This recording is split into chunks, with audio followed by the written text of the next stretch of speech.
I sanded the entire guitar to 220 grit. The curl is already pretty spectacular on the back, and it's just going to get even more so when I get some color on it now.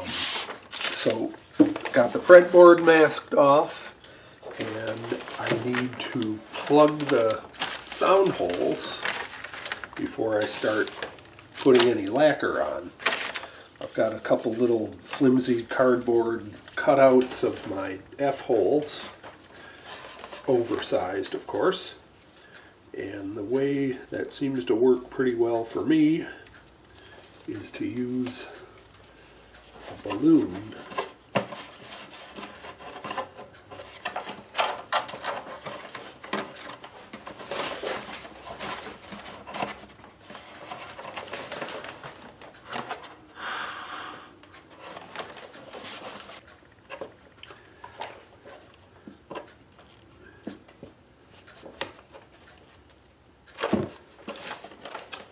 And then to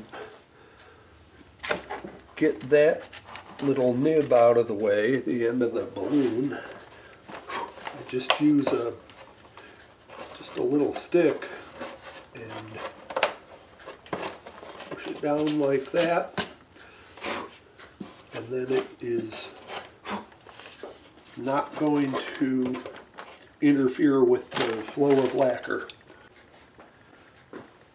I think I've discussed this before. I don't use sanding sealer. A couple times that I did use it years ago, I didn't have great results. So instead what I do, my first couple of sprays are very thinned lacquer. It's like maybe 40% lacquer, 60% lacquer thinner, and that allows it to penetrate deep into the wood, and future coats have something to adhere to. So that's what I'm going to do right now, is the thinned out coats.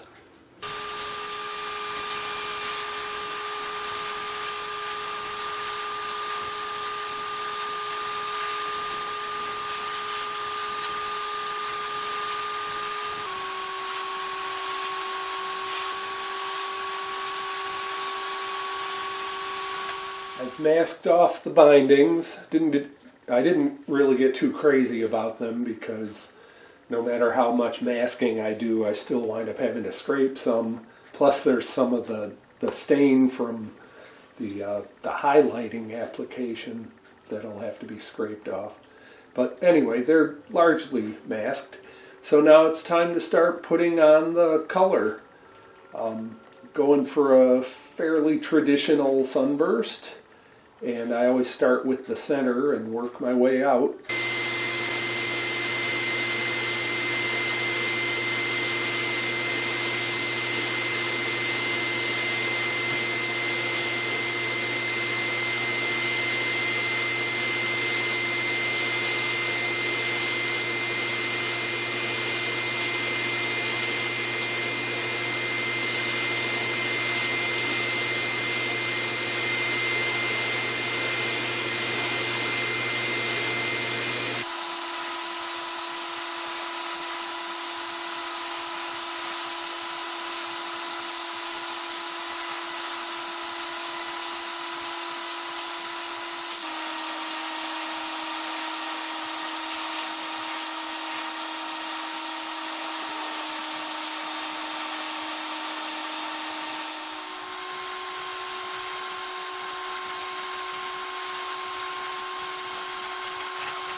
I've let the lacquer harden overnight, and now I'm starting to scrape the bindings clean. There's spots where there's some overspray from the tape not sticking real well, like that. And mostly the bindings are just looking a little bit gray from that dye that I put on initially to bring out the figure in the maple. So this is a long, tedious process, I guess, like so many other steps in guitar building. But I use a combination of utility knife blades, microscope slides,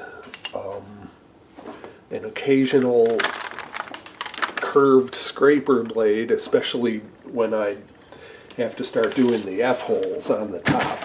Couldn't even mask those off just because it's not worth the time it takes and the tape never sticks.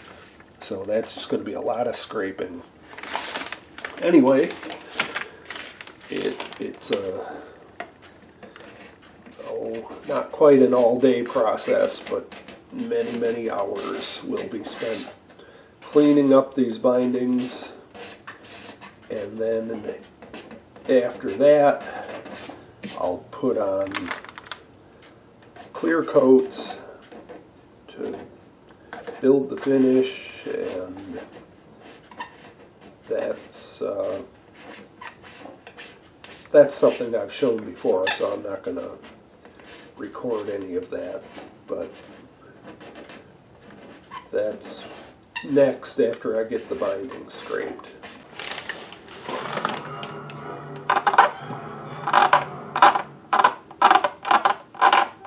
Coming along here, using a little X-Acto knife.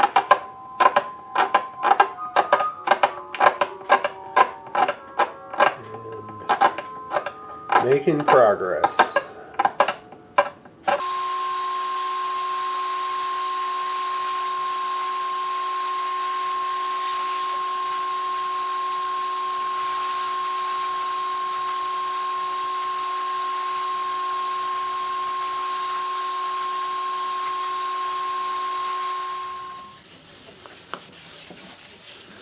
The lacquer has been sitting for a few weeks, so now I'm obviously doing the wet sanding, getting rid of all of the little imperfections in the finish.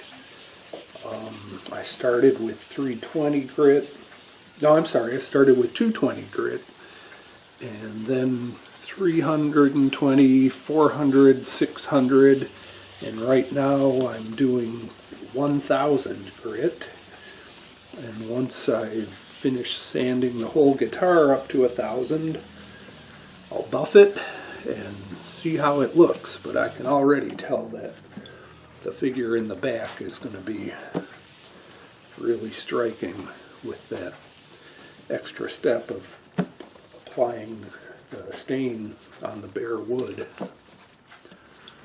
So I'll keep going.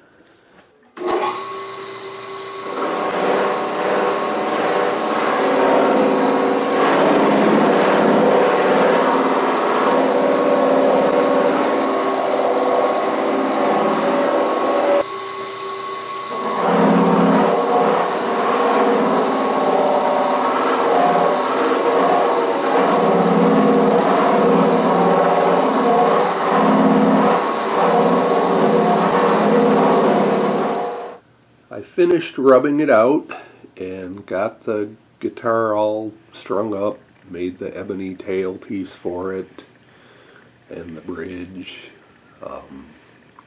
Turned out quite nice. So there's the guitar.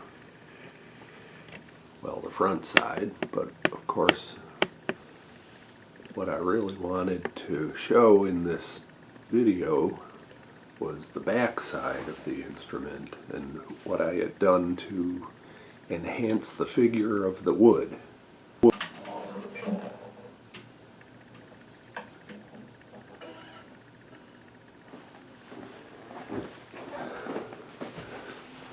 So this is how it turned out. Quite dramatic, I would say. So just by comparison, obviously the guitar on the left is the one where I enhanced the grain with wiping on stain and sanding it off. And then the one on the right, I know it's totally different wood, and so it's not a completely legitimate comparison, but I didn't do that grain enhancing method on the cutaway guitar, and I think the video probably shows pretty well what a difference that makes in the appearance. Whether it's better or not is a totally subjective call, but there's definitely a difference in the appearance between the two processes. Okay, thanks for watching.